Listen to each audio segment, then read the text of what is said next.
VC, back for round 2. I want to thank my big 3 subscribers so far coming out of video 1. You know who you are. I may or may not be related to you. Thank you for subscribing. I'm not doing this for subscribers or viewers or any of that stuff. I'm just doing it because I just enjoy the VC at large, and I really enjoy other people's videos. So maybe for the next 10-ish, again, I'm trying to be in 10-minute video territory. The next 10 minutes, just want to sit back, show you some of the stuff I picked up at my local record show today, and let's fill some time, shall we? Now, when it comes to the record show, I'm sure a lot of you out there can relate. I enjoy going to the record show. I found that it is still a good place to find cheap vinyl, obscure vinyl. I always enjoy that negotiation. You know, my dad used to take me to like the flea market when coming up and taught me the art of the deal. So I always enjoy that element of it, the haggling, if you will. But more so, you know, there's a lot of things that you see at the show you won't see at your local shops. And I had some trepidation, to be honest, because obviously with all the COVID stuff still going on. I've been going to this local show as they've had them here in the last year or two. But always masking up. It's my personal preference. I'm not going to get all political on this video, but I will say that my trepidation really stemmed from seeing that the Hillside show, which I've been to a couple times, I believe they were scheduled to go on next weekend, and they had to cancel. So I know that there was a lot of heartburn in the VC, particularly in that area, for the show not going on. So I was pleasantly surprised to see that the show in the St. Louis area, which is where I'm located, was going to go on as scheduled.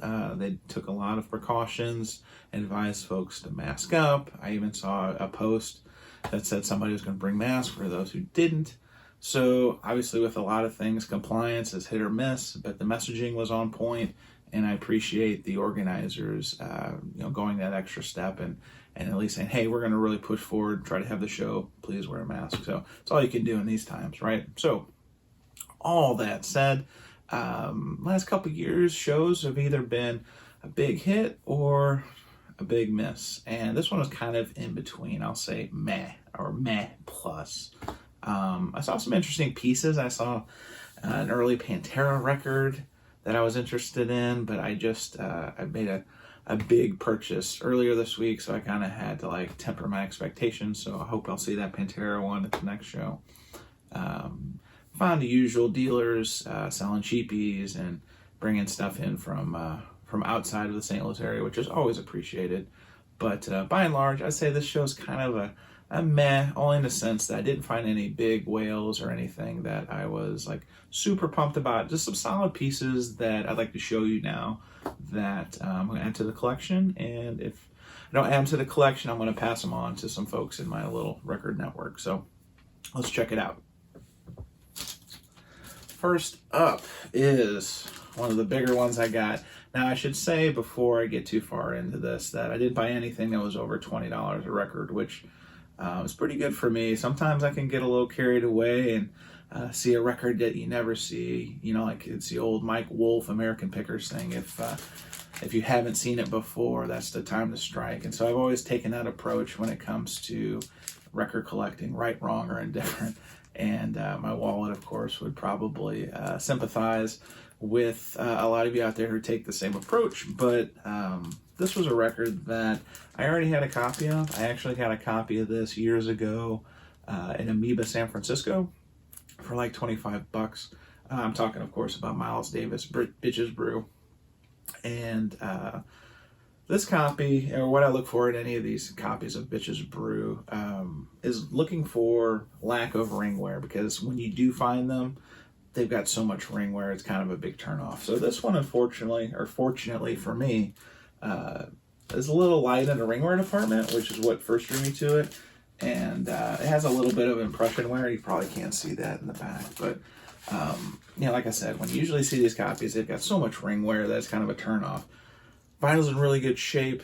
It's an early 70s pressing. I don't have a first press of this. I do have the Mobile Fidelity pressing from a couple of years back, 2013, I'm guessing. I'm just going off the top of my head.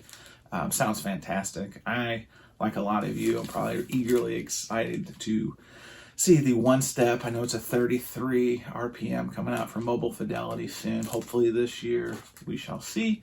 But until then, my Mobile Fidelity copy and the 70s copies have been getting me by.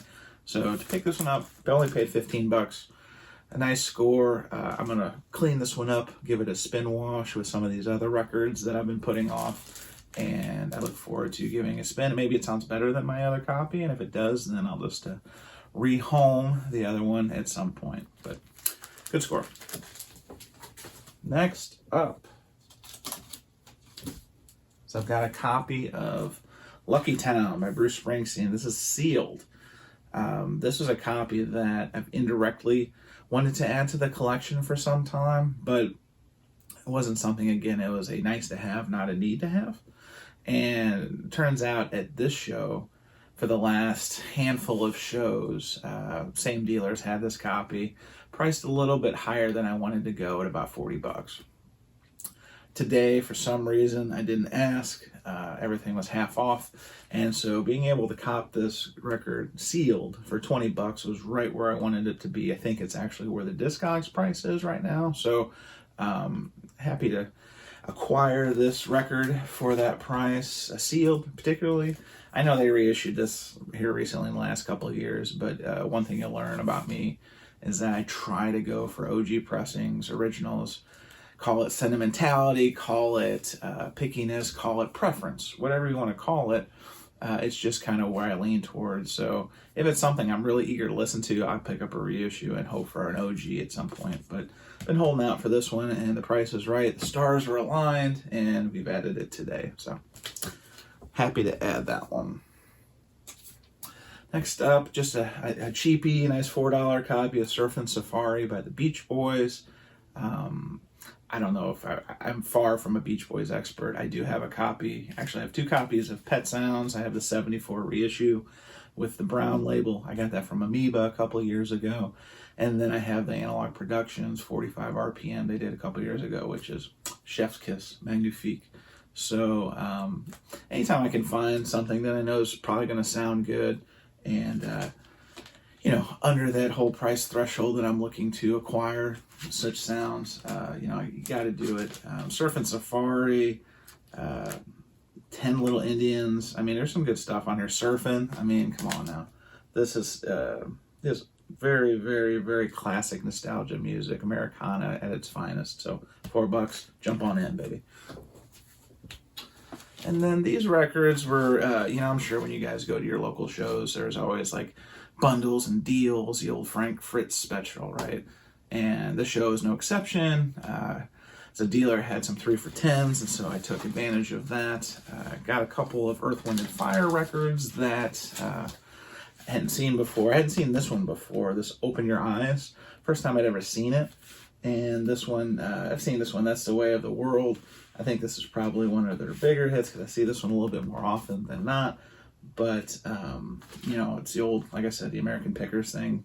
When you have never seen it before, that's the time to get it. And when you can get it as part of a 3 for $10 bundle, that's usually a better time than not to just say, hey, let's go ahead and jump on in my record bag. And then the third part of this deal was this copy of The Magnificent EP by DJ Jazzy Jeff. Obviously, DJ Jazzy Jeff from the Fresh Prince. I'm a kid of the 80s and 90s, so nostalgia overload when I saw this. This turned out, and I usually don't go for DJ type singles, 12 inches, whatever, but this was one that at this show you don't usually see a lot of hip hop. So when I saw this and it was part of a 3 for $10, it just made a lot of sense. This is apparently a French white label promo. Again, it's not worth a lot, but to me it's worth giving a listen, and I look forward to putting this on the turntable soon. So closing out my record show scores today is a record a lot of people have. I have not added this to the collection yet, and it's the one and only Buckingham Nicks release. This is before Lindsay and Stevie joined Fleetwood Mac. This record continues to go up in price, up to where I just didn't really mess with it. My wife, on the other hand, is a big Fleetwood Mac fan, particularly Stevie fan. And years ago, I got her early press, probably first press, gatefold, that sounded pretty good. At this show, there was a dealer that had this for a very, very reasonable price. Ended up paying $20 for this. And, on that Polydor label. And then when I was checking what pressing it was, I found the fabled RL in the dead wax. I'm pretty sure it's a Ludwig, Robert Ludwig work, but need to do a little bit more research on it. But when I saw that RL in the dead wax after I got home, it was a pleasant surprise. So I'm really looking forward to washing this and then throwing this on the turntable soon. So never had this before. I've listened to a little bit of it here and there, obviously because of my wife and her fandom of the band Fleetwood Mac, but really looking forward to putting this on, and hopefully it sounds pretty good. I got a good deal. Hope it sounds good. So that is all I have for this abbreviated video. I'm just over 10 minutes. I'm going to get 10 minutes-ish one of these days, but today is not that day. But thanks for watching. Please like, comment, subscribe, dislike, disengage. Please let me know you're out there watching these. I'm going to keep doing them if you're going to keep watching them. So until next time, I will spin you later. Well, well, well. How the turntables